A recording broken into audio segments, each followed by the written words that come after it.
What's going on, guys? Welcome back. Today I wanted to drop one more video just in case you are considering investing in Clover Health SPAC. Chamath Palihapitiya came on CNBC and addressed some concerns that people may have had regarding this company. So I want to play the video out. Let me know what you guys think if you are investing in this stock or will be in the future.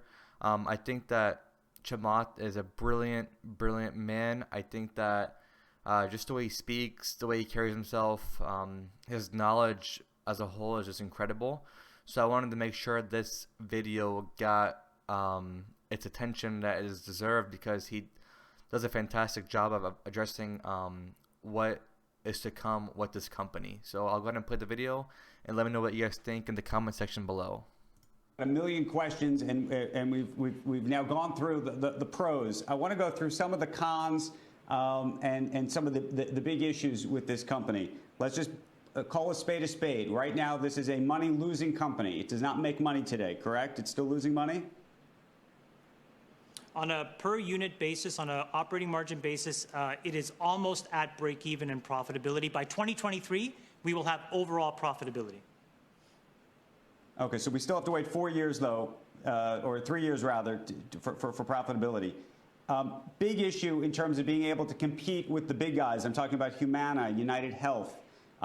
The metric that investors look at in terms of success is MLR, medical loss ratio. What is the medical loss ratio for Clover versus the big guys? Great question. Great question. Out of the box, they're already meaningfully better. And what's great is their gross margins start better because they're a technology business, and we think it's going to get better and better over time. And the reason why is because they create transparency. They don't play games. They don't motivate doctors to upcode or do all kinds of things in order to get paid. They've created an extremely transparent and efficient business.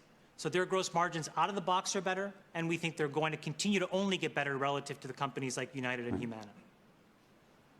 Okay, and then we have to talk about the issue we always talk about, which is fees. And I know we went back and forth on this a couple weeks ago with your last SPAC, and Jay Clayton, the head of the SEC, has spoken out and said that he wants to bring much more transparency to fees, given that you want to democratize the IPO process and allow more retail investors and others to get in. Let's just walk through it. I want you to walk through it in a very granular way, how much money you as the sponsor are getting, what percentage of the company you're getting as a result of this.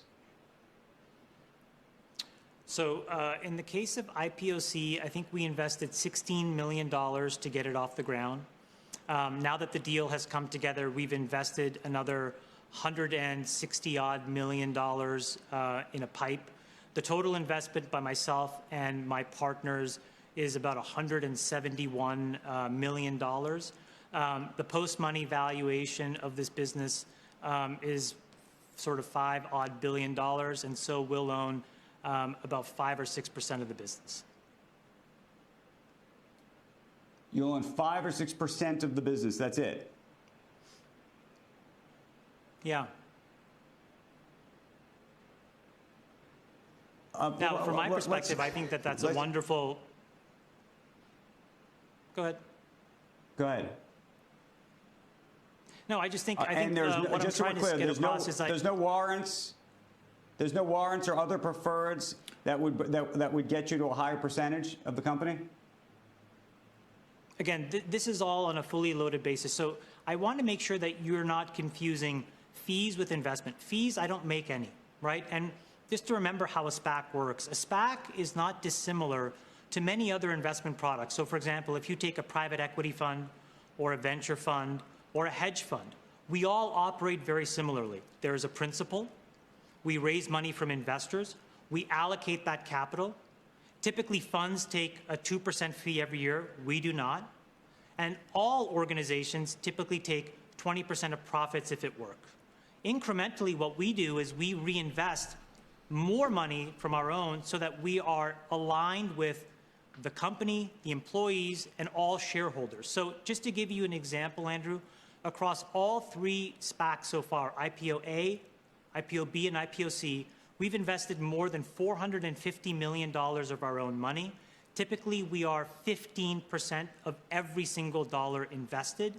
And the reason we think it's important to be this meaningfully at risk is that I think it creates better diligence. It does create better disclosures. In fact, when you look at the S4s that we filed when we merge with businesses, they have enormous amounts of detail, and it creates the right alignment. There is no way that I can win unless the stock goes up. Right. For example, in Virgin, for the first 2 months, when the stock went down to 725, I looked like an idiot.